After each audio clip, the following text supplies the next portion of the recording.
Uma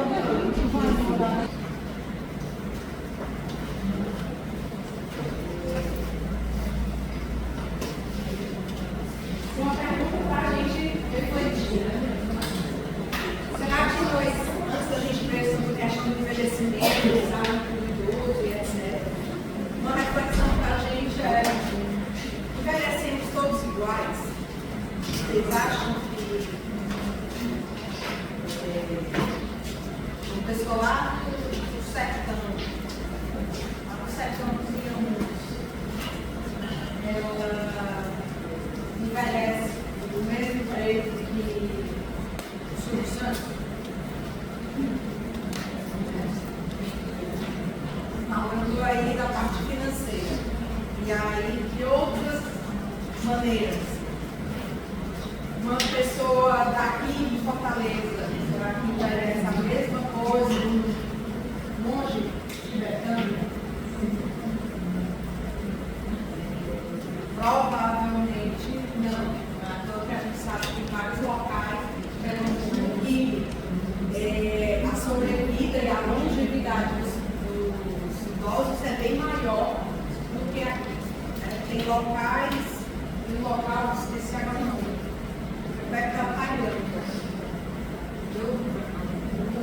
Perto da Tailândia, em que a média de vida lá do idoso é de 110 anos. Fiquem bem. Não é 110 anos, gente, coisa, 110 anos trabalhando, andando para o outro, fazendo tudo sozinho. Né?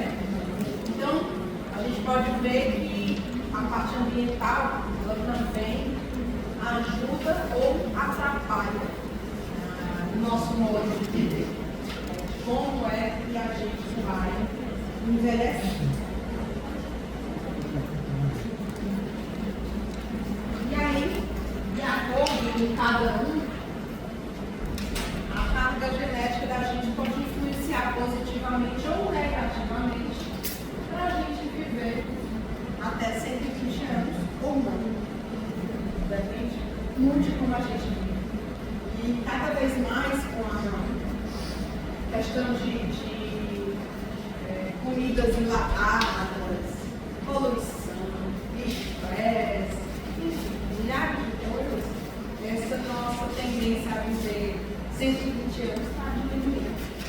Está aumentando em alguns locais a sobrevida que ela gasta, mas em outros locais que ela alta ela está começando a diminuir. Então, entende que é diferente do que é que a gente faz aqui.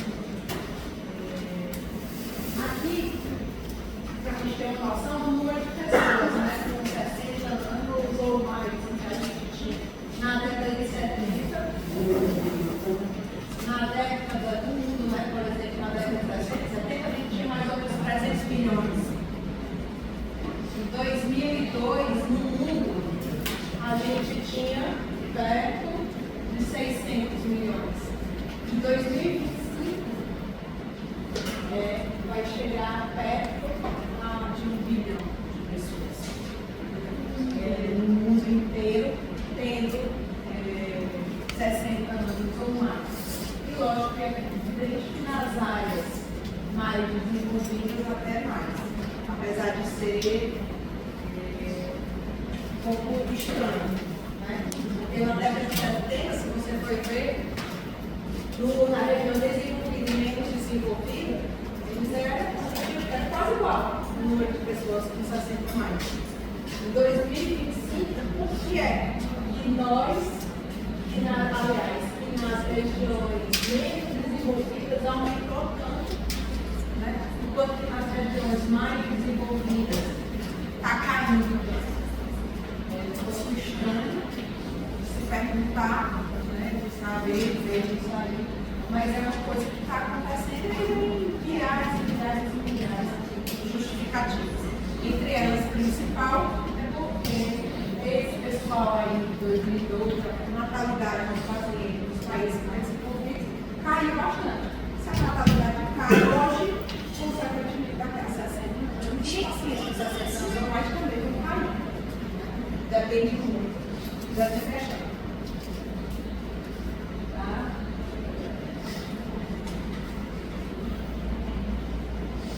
vários locais foi tudo gradual, esse envelhecimento da população.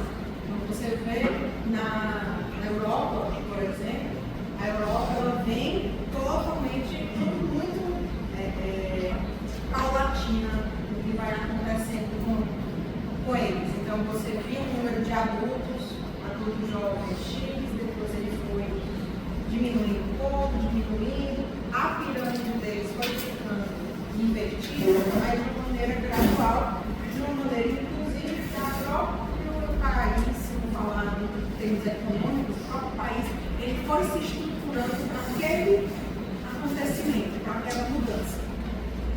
A gente, não, aquele Brasil a gente não conseguiu fazer uma mudança dessa tão, como é que eu posso dizer, tão gradual. Nossa mudança aquela foi bem brusca e a gente não se preparou para ela. Tá?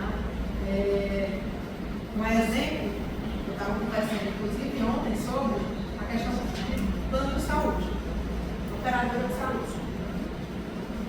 A Alemanha já há muito tempo que vem com a população bem idosa, né, que está mudando essa faixa etária já há muito tempo. O que a Alemanha fez?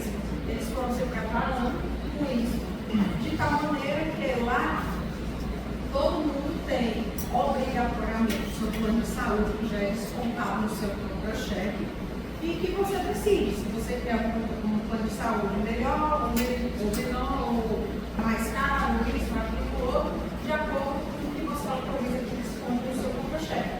Vai ser descontado a certo, mas aí o que vai ser descontado vai cada momento. Ou seja, eles foram se preparando com isso, ter esse desconto de todo mundo contribuir para a saúde da população que está envelhecendo e não ter que na saúde. A gente aqui no Brasil não. A gente está vendo que a população está envelhecendo já há algum tempo, que está tendo essa inversão, mas a gente não se preparou para isso. Conclusão, é o que se vocês estiverem acompanhando aí nos jornais, estão falando direto, é sobre o colapso da saúde. Os planos de saúde, então, cada vez mais colapsados, etc. Por quê? Porque a gente estava preparado, acostumado com uma população que não adoecia, que era uma população jovem, que não adoecia, e agora uma população jovem simplesmente se tornou velha. Está adoecendo e está precisando de plano de saúde, não está precisando que existe na sociedade continua igual a quando a gente não precisava de todo esse aparato de saúde. Então, os locais eles foram ficando diferentes. Na França, por exemplo, vai se dobrar a proporção de pessoas com 115 anos ou mais. Na China, também, dentro de 27 anos, eles vão atingir o mesmo aumento, que a França vai levar cerca de 115. Então, está só com isso que está aumentando. Aqui eu vou mostrar para vocês uma sequência de pirâmides para vocês verem o Brasil, sobre essa questão que eu falei da mudança de faixa etária e tudo, que vocês escutaram desde a época da geografia, né? O ensino médio falando sobre a inversão da pirâmide geográfica, pirâmide populacional. Antes, aí, em 80, né, na época a década que eu nasci, era mais ou menos assim. A base larga e o corpo bem estreito. Ou seja, eu tinha muita gente nascendo, poucas pessoas envelhecendo. Depois a gente passa para 90. 90, vocês estão vendo que já começou a largar um pouquinho no meio. Né? O número de pessoas nascendo diminuiu um pouco e o meio ele começou a ficar mais cheio.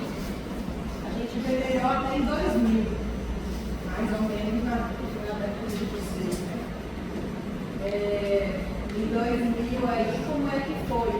A população mais ou menos de 25, não está de 40, de 40 até 15 anos, bem maior, bem mais larga do que a base. A gente vê em 2005, isso mudando ainda mais. 2010, o negócio começou ainda, e olha lá em cima como está aumentando, é tanto estreitinho. 2020, já passou isso aí. Olha como é que está. E agora onde a gente está chegando? 2030, bem maior, justamente nessa época aqui da vida. 60 e 45 anos. Ainda não estamos na nossa beira de colapso. Porém, vamos passar aqui, em 2050, a tendência nossa é colapsar. Olha o tamanho da massa. O tamanho da colapso.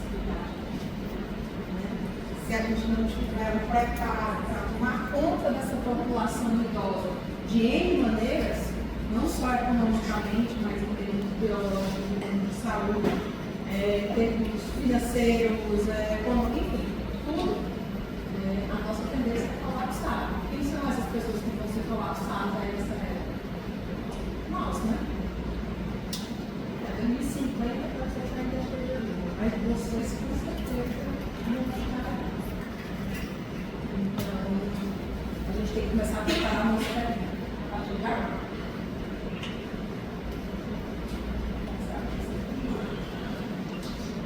Para a gente lembrar. Então, com isso, com essa introdução, dos nossos idosos, certo? Vamos lembrar então um pouquinho do que a geriatria e a gerontologia. A geriatria é o que estuda os idosos, de maneira geral, inclusive como promover a saúde, prevenir doença. A geriatria é a ciência, é a ciência que lida muito mais com essa parte médica, do que a gente pode fazer pelos nossos idosos. E a gerontologia é para a gente ver o processo fisiológico mesmo, não a parte de saúde e doença, mas a parte de o que é que acontece normalmente com os nossos idosos. E por que elas são tão ligadas, a geriatria e a gerontologia? Porque eu não consigo falar em melhoria de saúde de um paciente geriátrico se eu não consigo falar em melhoria de sua maneira geral, do seu arredor que ele está e o que eu possa fazer de mudança na sua progressão com o seu curso natural que ele venha a seguir. Se a gente for deixar só as mudanças que hoje em dia nós estamos tendo, isso aí vai acontecer cada vez mais de quê? A gente perder esses nossos idosos, seja por excesso de tecnologia, seja por excesso de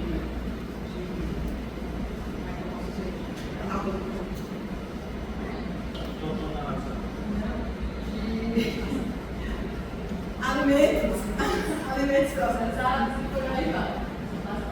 Eu estou lembrando, certo? Então a gerontologia e a geriatria tem que estar sempre cada vez mais juntas. Quando vocês podem ver qualquer coisa tem Congresso Brasileiro de Geriatria e Gerontologia, Sociedade Brasileira de Geriatria e Gerontologia. É sempre o andar daquilo que é o esperado, tem que andar junto com aquilo que pode ser de doença, porque um interfere positivamente ou negativamente no outro. E aí o idoso ele é extremamente complexo. Não é à toa que existe hoje em dia uma especialidade só para se estudar o idoso. Antigamente era só pediatria e clínica. Ele ainda tem cirúrgico, né? Agora não. Agora a gente sabe que existe a pediatria, existe o clínico, existe também a geriatria. Porque o idoso é diferente. O idoso não dá para a gente pensar no idoso como sendo igual a um adulto. Ou até dizer assim, muita gente dizia, voltando a ser criança. Mas o idoso também não volta para quem fala com a pediatria. Então tem que ter uma especialidade que dá para estudar somente isso. Ele tem doenças ocultas. Então, se eu quero melhorar a qualidade de vida desse paciente, eu tenho que ir atrás de screening, daquelas doenças que eu sei que são mais prevalentes. Ele tem multimorbidades, não é. A gente normalmente, como é que a gente faz com um paciente adulto? A gente sempre vai atrás de um diagnóstico e aquele aquele diagnóstico vai poder explicar o máximo dos outros sintomas que aquele paciente está tendo. Então, é um paciente, por exemplo, que está tendo peso, que está tendo dor de cabeça, que está tendo lesão da pele, que está tendo uma disfunção renal, que está tendo isso, que está tendo aquilo. A gente vai atrás de uma doença que justifica. Por exemplo, lúpus. O lúpus eu consigo fechar com tudo isso. Só que quando eu falo, não uma mulher jovem, mas eu falo de um idoso que está sentindo tudo isso, não necessariamente vai ser uma doença que vai justificar.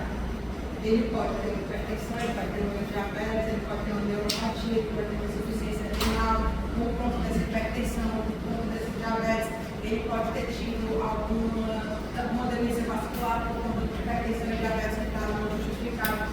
Enfim, são várias doenças, tem a dislipidemia aí do lado que vão dar uma sintomatologia. Dificilmente eu saio de um para vários. Comigo às vezes, a grande maioria são vários e vários. Tem a polifarmácia. O idoso é muito comum ele não tomar um remédio. A gente perguntar aqui para a gente, nós jovens, perguntar quantos remédios todo mundo toma aqui, um ou outro vai dizer que toma um, no máximo algum, toma dois. A grande maioria não toma nenhum. Se a gente faz essa pergunta numa sala de idosos, também. Se a gente faz essa pergunta numa sala de idosos, a resposta é de, no mínimo, 3 ou 4. No mínimo, por baixo, é de 3 ou 4. E às vezes esses remédios eles dão efeitos colaterais. Então, é um remédio para pressão alta, que está dando dor de cabeça, e aí por conta da dor de cabeça, começa a aumentar a dor de cabeça. Porque esse remédio da dor de cabeça vai causar outra coisa, e essa outra coisa aumenta o colesterol, e dá uma dislipidemia, enfim, vai ter uma cascata, né, de medicações, uma atrás da outra, por isso que eu falo farmácia. Incapacidade de perda funcional, algumas incapacidades, algumas perdas, elas são, não vou dizer normais, mas elas são esperadas. Então, você pegar um idoso de 90 anos, você não vai ter nem pouco igual a um jovem de 40. Existem as exceções, que a gente vê em quando na internet, né? E umas idosas que vão tocando lá em cima, né? De dança, que vão estar passando a pessoa por lá. Existem as exceções, mas a regra geral não é essa. Então a gente tem que saber quais são essas incapacidades que são esperadas. As síndromes geriátricas, a fragilidade, as apresentações atípicas, porque muita coisa apresenta no idoso de uma maneira totalmente fora do padrão. Exemplo, um que eu acho que você já cansado de escutar. Idoso, infarto, não. Aí você fica, mas se eu sei que infarto é um dos diagnósticos que entra na síndrome de dor torácica, e do idoso ele infarto sem dor. Não é ativo, é diferente. Eu tenho que saber de tudo isso. E a maior probabilidade de morte no final de vida e doença sem perspectiva de cura. Então, o idoso também ele encara a morte muito mais perto. Vocês, aqui, se a gente falar em morte, vocês escutam sobre morte muito distante. Alguém, no máximo, uma boca, um dedo, alguma coisa assim, mas é algo distante. O idoso não. O idoso é o cônjuge que faleceu, o pai já faleceu, a mãe já faleceu, o irmão já faleceu. Então a morte para ele também foi mais perto. Então são coisas que a gente tem que saber olhar. Professor, acho que a minha apresentação mais antiga, né? Da doença que se apresenta todas. Às vezes no idoso, constipação no idoso é delírio. A apresentação mais típica de uma constipação é delírio no idoso. Então, delírio, brincadeira, lá, você vai lembrar que é uma constipação, para a gente aqui, constipado, fica delirando. Mas tudo é diferente. E aqui eu falando do ocidente nos idosos, né? E muitas doenças, elas estão lá embaixo, elas estão ocultas e que se eu não for prestar atenção nela, na hora que exacerbar qualquer uma dessas doenças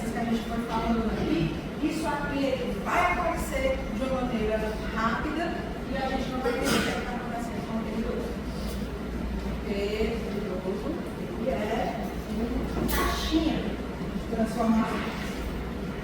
Agora, a massa, que eu já falei para vocês,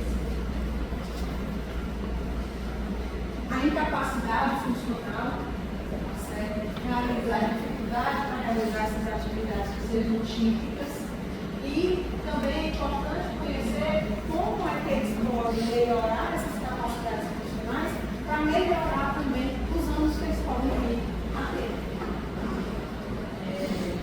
Tem muita coisa aqui nessa aula, vocês vão ter acesso a ela, mas eu vou passar, tá certo? Depois eu volto.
Morre ainda muito tarde, mas é um tarde assim, 95, 90 anos. E antes, isso era muito bom. Tem até uma história de um paciente desse que dessa família, e a mãe, né, o menino nasceu, o senhor nasceu prematuro. Aí ela disse, não, esse menino não vai se criar. Esse menino não vai se criar, não vai falar o interior. Vai se criar não, esse menino, tem jeito não. Enfim, passou o tempo. Passando, esse senhor, o filho, foi para São Paulo, morou em São Paulo durante muito tempo, voltou para cá, para Fortaleza. Depois, quando estava com uns 75 anos, mais ou menos, ele voltou para São Paulo. Aí lá em São Paulo ele faleceu. Aí chega a notícia da mãe. Aí a mãe, ele disse que ia ser chegado. Eu estava com 75 anos. O costume que era da família desse paciente, de todo mundo viver mais de 100 anos. Ele com 75, foi isso que ele morreu muito cedo. Tá? Mas isso foi caindo, de acordo com o que a gente tem no meio ambiente. E aí, a gente vem para algumas alterações. Por conta disso, que a genética ela ajuda, mas o meio ambiente algumas vezes atrapalha. A gente vem para algumas alterações que são próprias dentro do idoso. Uma delas é o envelhecimento cerebral. Ele termina ficando mais comprometido. E o próprio idoso, isso é normal, isso é a gerontologia que está estudando, ele cai de 1,4 a 1,7% por década após os cálculos 15 anos. Ou seja, vocês já tiveram perdas cerebrais. Vocês não aprendem mais a mesma coisa do que quando vocês eram jovens. Mas assim, isso aqui é uma coisa que é certa. Vai perdendo tecido cerebral, tá? Vai diminuindo o volume daquele do cérebro do idoso. Então, como o idoso chega numa certa idade, ele não tem mais a facilidade de aprender, por exemplo, como você chega. É diferente. Ele vai fixar certas coisas, vai continuar.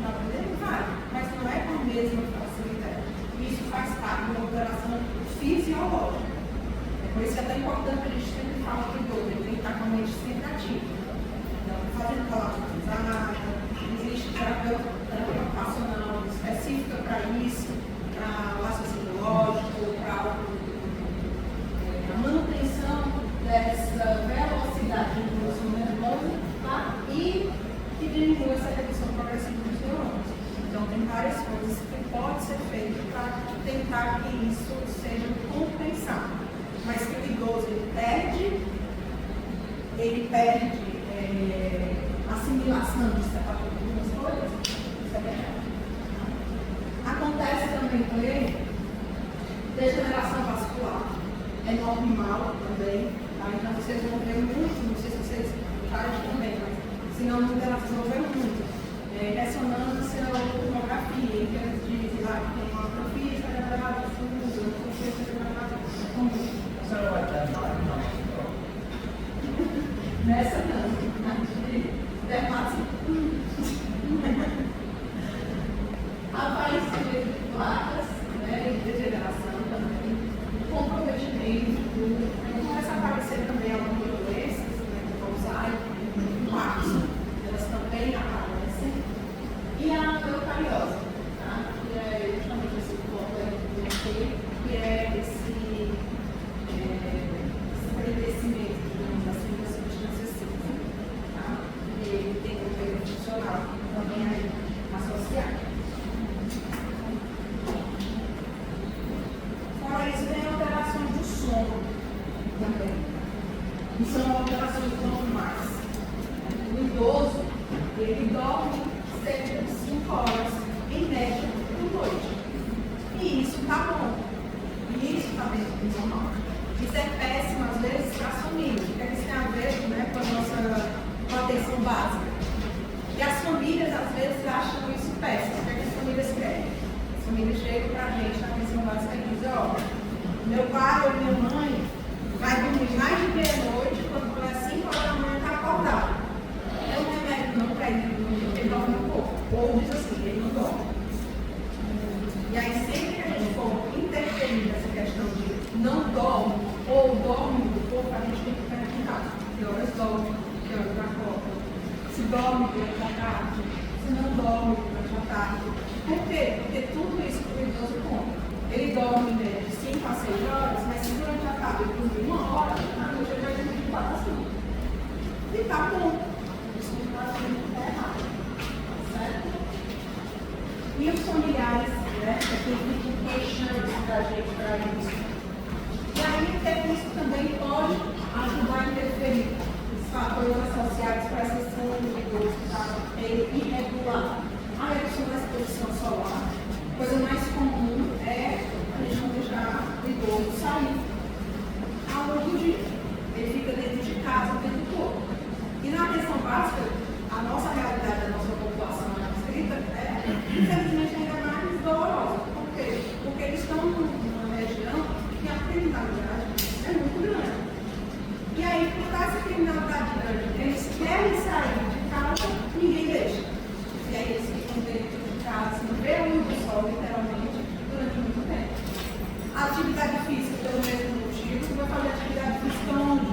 A casa é pequena. Eles saem andando pela cidade ou pelo bairro, eles não conseguem.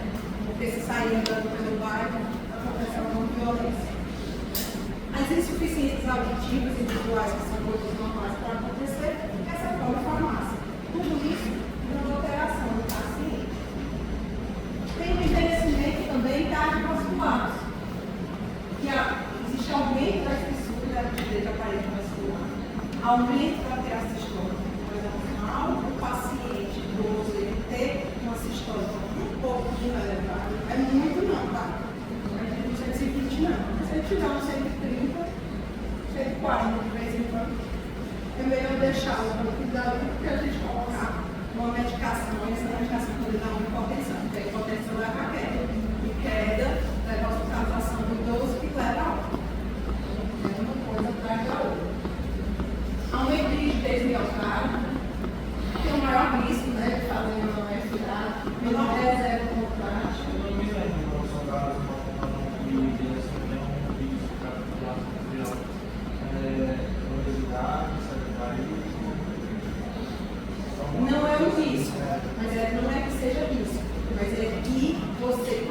você envelhece, você tem uma tendência maior do que o resto da população tem. Não é assim, eu envelheci, eu vou ter. Não. É o que o idoso, comparando com a população adulta, tem mais.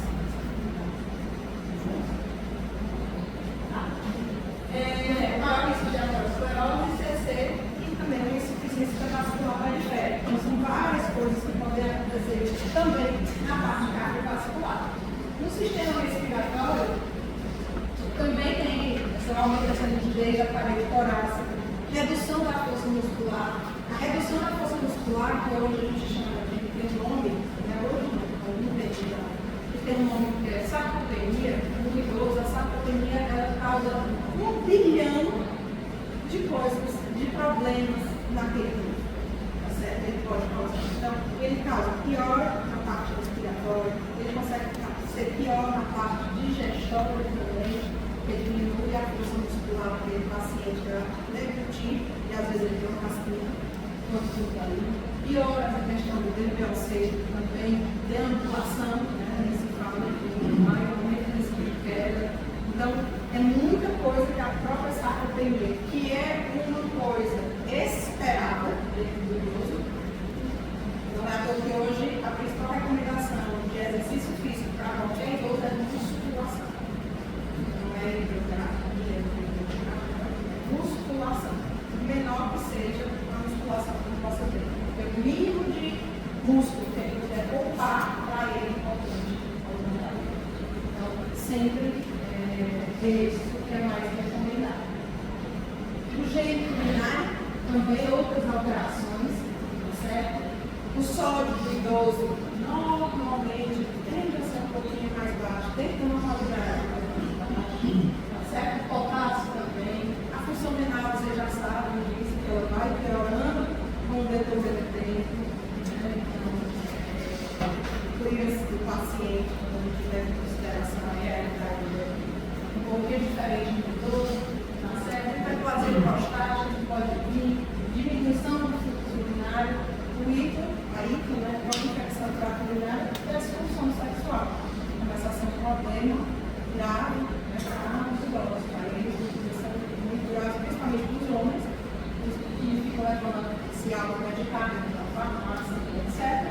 E aí, por isso, começa a ter outros problemas relacionados a essa polifarmácia não autorizada, digamos assim. E aí, para as mulheres, o que o homem tem, uma disfunção sexual, né?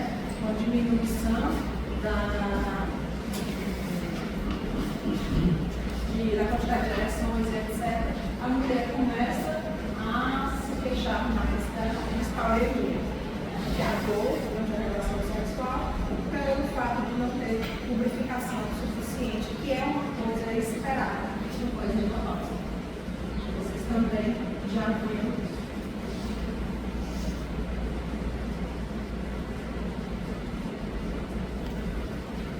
Eu já tinha falado.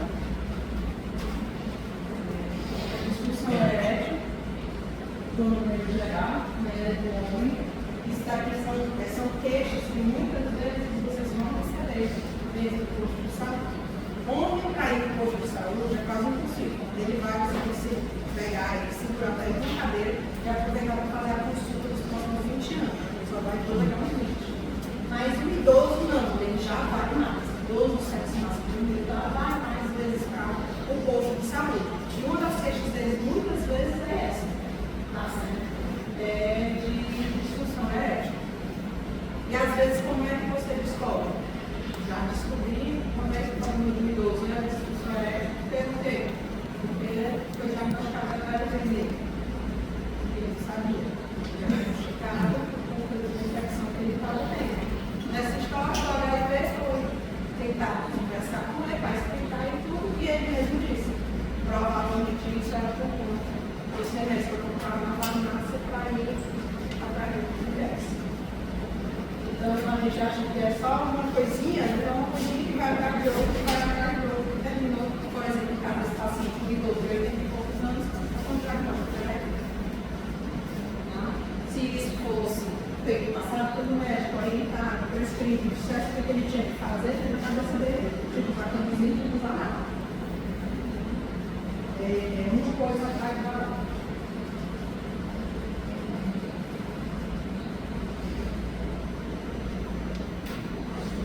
E aí outra coisa também que é importante é sobre isso, o preconceito do sexo na terceira idade. Todo mundo fica, o idoso ele faz, como eu falei para vocês agora, ele vai ter relação sexual escolhida. Ele vai se consultar com o farmacêutico e vai atrás de mulheres de vida fácil. Vai atrás de profissionais de sexo para resolver aquele problema. Por quê? Porque tudo começa a se tornar piada dentro de casa, dentro dos amigos. A própria esposa, para ela, não tem mais sentido fazer relação sexual para ela. Isso não importa, porque cai realmente a libido da mulher quando ela é mais velha, e aí o homem, às vezes, não entende. Às vezes o homem não quer também, mas fica a família, os vizinhos, os amigos, dizendo que ele tem que ir na farmácia comprar para ir atrás de um profissional. Então, assim, é muita coisa em cima do sexo também, não só a pressão que tem o jovem, mas também a pressão do idoso, ela é fora do normal. Ou a pressão para ele ir atrás, ou ele não querendo ir, ou ele querendo e a família e todo mundo dizendo que ele não tem que fazer mais nada disso, porque acabou a vida dele nesse aspecto.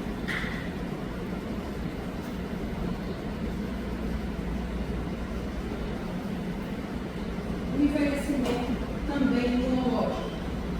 Os pacientes eles tendem a ter uma maior suscetibilidade a infecções. Influenza, epizóstios. Vocês já escutaram falar de epizóstio no ano passado. Vocês já escutaram falar que epizóstio é doença de idoso, né? Nunca ninguém diz assim, é um jovem de 18 anos está com epizóstio. Ou seja, porque é normal, porque geralmente cai a imunidade dos pacientes. HIV não era doença de idoso. Antigamente, HIV era uma doença realmente muito mais de jovens. Porém, visto que eu falei desse paciente, o número de idosos sendo diagnosticados com HIV está imenso. Todo preconceito que eles têm, eles não conseguem falar com a própria profissão, eles vão ter que atrás de informações em outros cantos. Isso, questão do problema de saúde. A própria desintegração uma resposta reduzida à vacinação. Você já deve ter escutado também falar no número de idoso que se vacinou e mesmo assim pegou a gripe. Então, eu já escutei paciente dizendo, eu não sei para que eu me vacinei. Eu me vacinei ontem e hoje já estou aqui com febre. É porque o que? Eles têm uma resposta um pouco menor. Também tem a questão da gripe, tecido, do vírus, do anterior,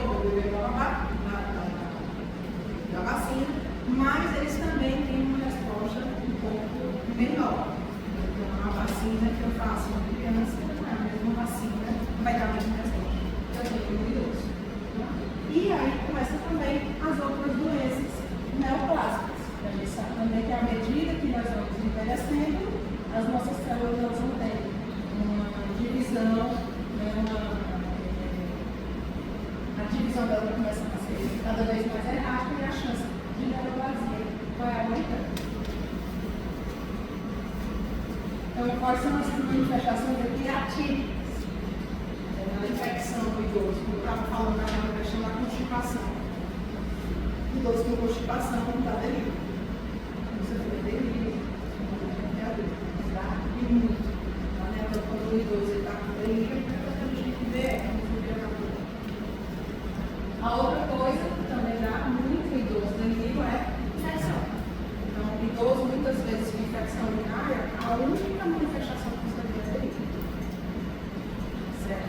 Você não vê outra manifestação, ele não tem febre. O idoso dificilmente tem febre.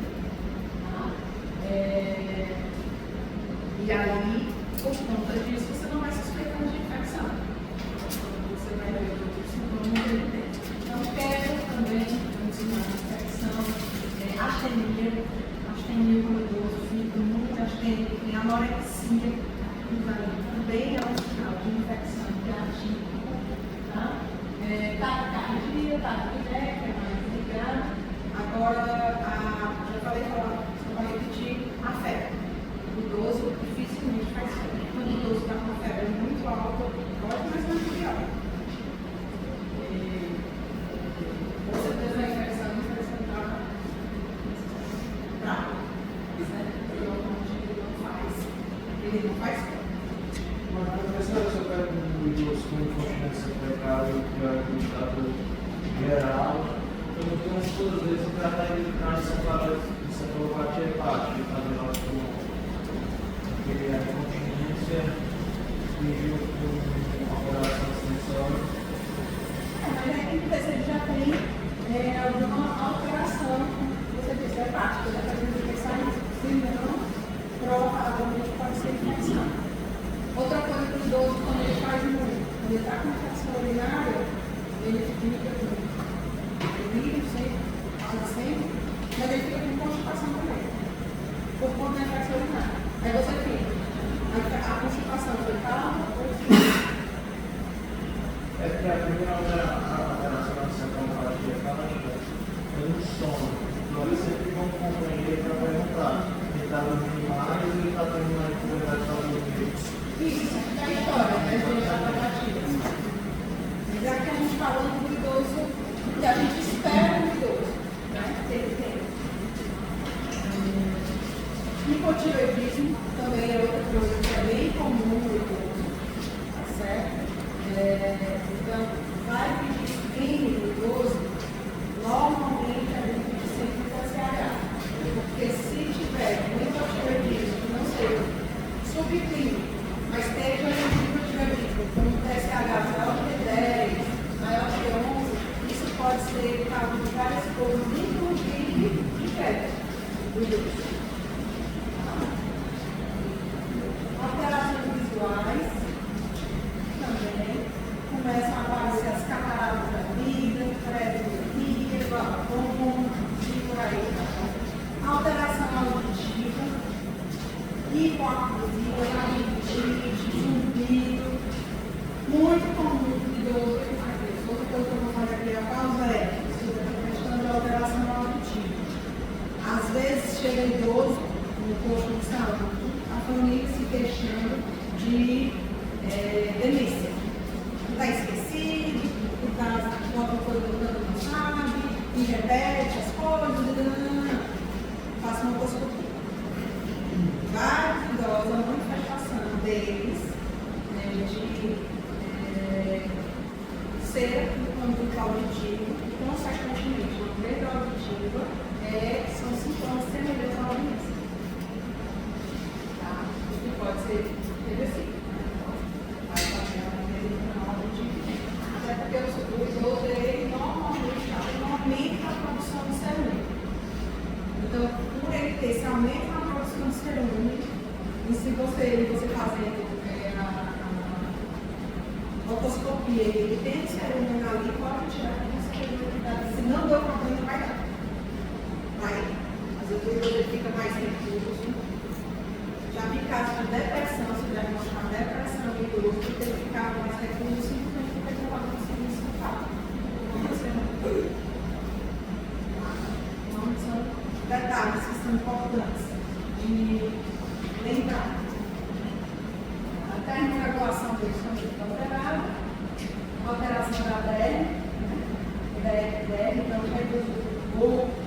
A acidez começa, redução da elasticidade, as rugas, tá?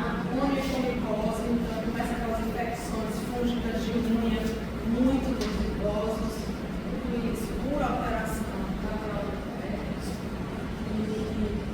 Aí aqui entra o dermatologista, né? Para tentar checar o que muitas vezes não é indicado ali fazer, mas realmente algumas pessoas alteração gastrointestinal, constipação, diabetes, alteração muscular, aí começa várias, tá? Os osteófitos, forma de calcânio, cervicalgia, cifose torácica, vocês podem notar que a maioria dos idosos eles tendem a ficar mais assim. Você costas mais para frente, curvadas nesse pose, tá? A osteoporose começa a perder a fratura, tá? E queda no idoso é horrível, porque o idoso já tem osteoporose, ou no mínimo uma osteopenia, mas já tem uma fragilidade óssea, levou uma queda, a risco de fratura no idoso, parece que assim é uma atração que tem. O idoso caiu, ele fratura o fêmur. Fratura o fêmur significa muito tempo acumulado. Muito tempo acumulado significa infecção. Infecção significa pior do estado geral do idoso e, consequentemente, às vezes até morte. Tá? Então, se por tudo que puder fazer para evitar a queda do idoso, é o ideal.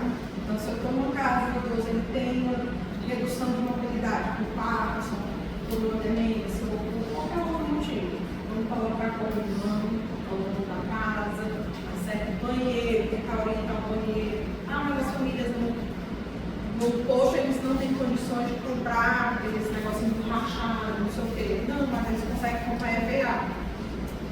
E EVA, se você coloca bem coladinho, bem direitinho, você faz essa questão de não escorregar dentro do banheiro. Então, os idosos mais gostam de escorregar dentro do banheiro. Então, tem várias coisas da adaptação de idade para fazer. Tudo isso na questão preventiva. De evitar uma queda no idoso, uma cascata da acontecer.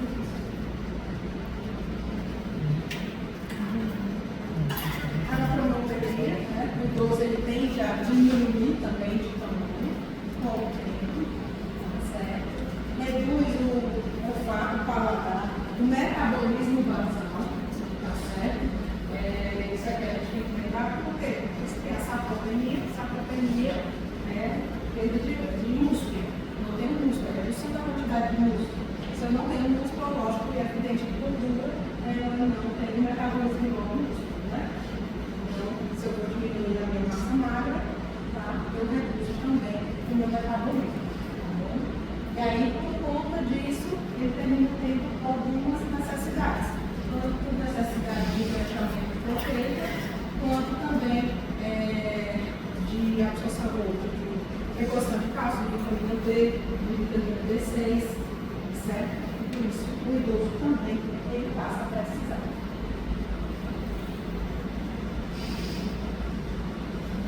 Aí, é direito do idoso esse envelhecimento sadio. Tudo isso que eu falei aqui para vocês, que é que isso tem a ver com a APS. Já disse aqui algumas coisas, mas outras que vocês têm que lembrar. Na APS, o nosso principal foco é a prevenção. A prevenção. É o que eu tenho principal de fazer. Parece besta, muitas vezes, a prevenção, mas a prevenção dá muito mais trabalho do que o tratamento. Mas é muito mais trabalho. Nem dá nem para pensar. É igual assim, que vocês acham mais fácil, se vocês pudessem. Eu vou fazer meu líquido, ou vou fazer dieta e academia do dia. Né? É a mesma coisa. O que é mais fácil, então? Sou eu prevenir ou sou eu tratar? Tratar é muito fácil. Agora, prevenção é difícil. E prevenção, quando você fala em população de idoso, aí é que não é difícil. Porque, por exemplo, vocês estão com essa concepção aí, né? Do livro e da academia. Vocês vão ter 20 anos, imagina que vocês estão 80. Tanto de coisa enraizada na sua cabeça, de que aquilo dali é o certo, aquilo dali é o que eu tenho que fazer. Tá? E isso tudo acontecendo em várias alterações, como eu falei para vocês aqui, que são fisiológicas, entre aspas, mas que são esperadas para o idoso. E eu dizer para ele que isso ele tem que fazer prevenção, isso ele tem que fazer academia, isso ele tem que fazer comer melhor, isso. A cabeça dele não é. Isso dá muito mais trabalho. É o meu exemplo do trabalho como dá imenso. Você chegar para um idoso, a família do idoso principalmente, você dizer que não vai passar um preço dessa clínica e dormir porque isso não é uma clínica. Se eu disser que eu vou Eu explicando por que eu não vou passar, é mais de uma hora e ele ainda sai me estudando lá de fora.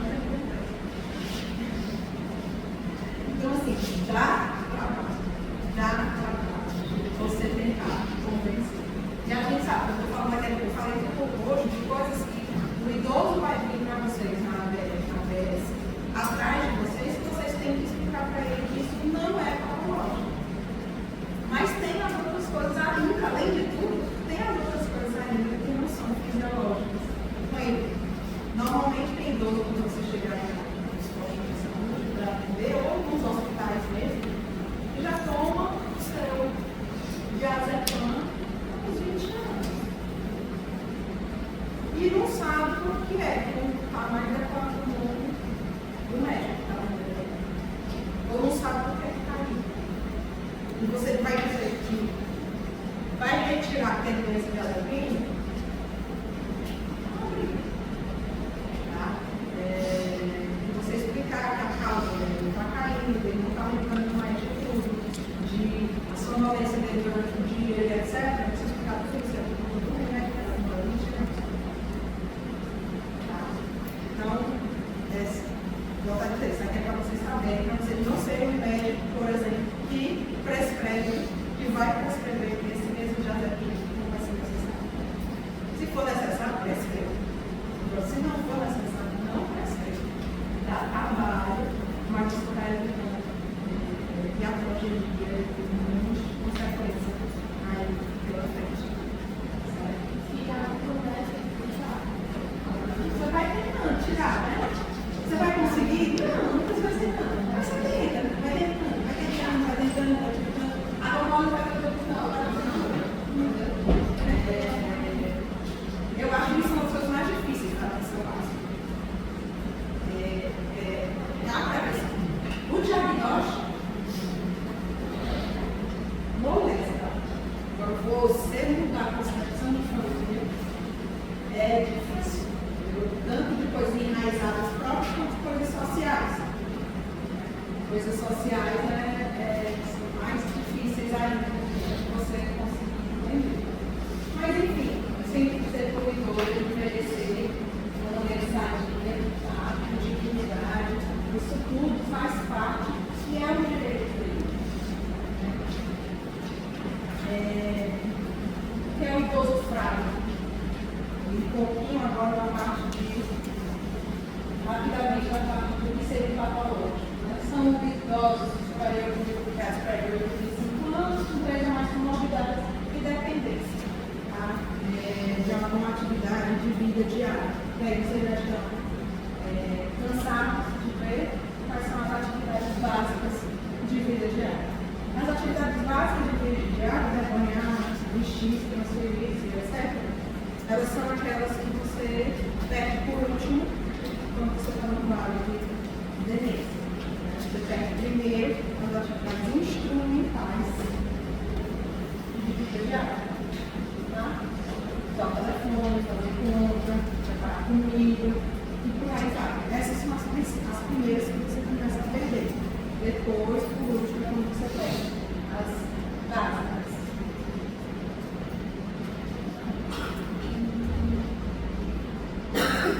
E aqui,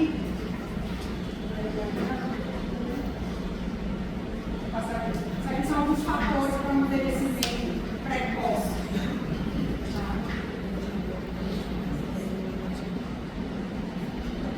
Não é isso que eu quero mostrar para vocês.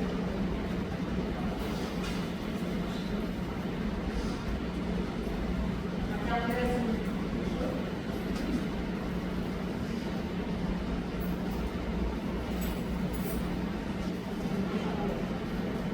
Aqui são os grandes Is da geriatria. Olha se vocês lembrarem. O que são os grandes Is? Eles são aqueles principais motivos de doença na geriatria. Lembrar aqui um pouquinho da questão das atividades básicas e atividades instrumentais. Sempre que vocês forem atender o idoso, existem algumas escalas que vocês são, entre aspas, obrigatórias de você fazer. Entre elas está essa, as avaliações eficazes. A avaliação básica de vida diária e a atividade instrumental de vida diária.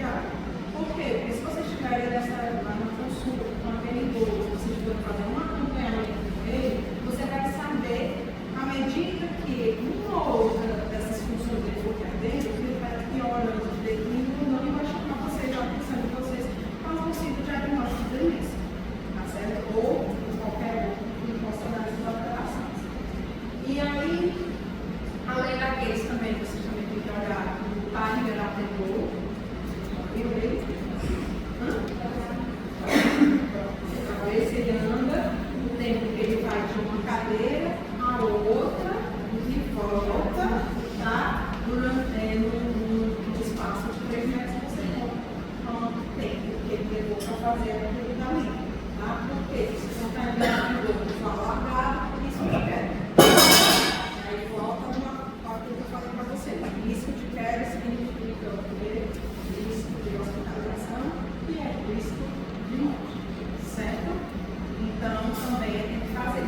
E o minimento se vocês suspeitarem de alguma coisa. Ele não é obrigatório vocês fazerem em todas as consultas, mas vocês têm que sentir. Se sentir e acha que tem ali alguma coisa que está chamando a atenção, você pode fazer, certo? E aí, essas escalas hoje também avaliam esses grandes itens. A imobilidade, você vai ver que a oportunidade levou, né? Um pouco se ele está ficando bom ou não, assim como a parte de estabilidade de telas. A insuficiência cognitiva, você pode ver através do nível também. Incontinência, você termina vendo através dos frequentais, né? Atividade básica, atividade dos frequentais. E o principal de todos que é a hiperatonia. Esse você não consegue ver em nenhuma escala, mas você consegue fazer uma avaliação de acordo com o que as escalas disseram, o seu exame físico, a sua história clínica e as medicações que estão usando. Tá? Porque a hiperatonia é uma das principais causas de internação em idosos. Idoso com delírio, idoso com infecção, idoso com queda, tudo isso por hiperatonia. Então a gente também tem que tomar cuidado com isso. Tá? E os Ds que mais chamam a atenção e mais causam problemas no idoso, delírio de depressão, demência. Tá? O delírio a gente tem que entender o que está acontecendo com mais, não sintomas. A depressão ela é causa de várias coisas e muitas vezes subdiagnosticada no idoso por incrível que pareça. E a demência muitas vezes ela atrasa o diagnóstico, porque dizem que é o normal do idoso. Quando você vai ver o normal, não é normal, você vai ver a demência, ele podia estar causando algum tratamento, por isso ele não teve um acometimento da doença tão rapidamente.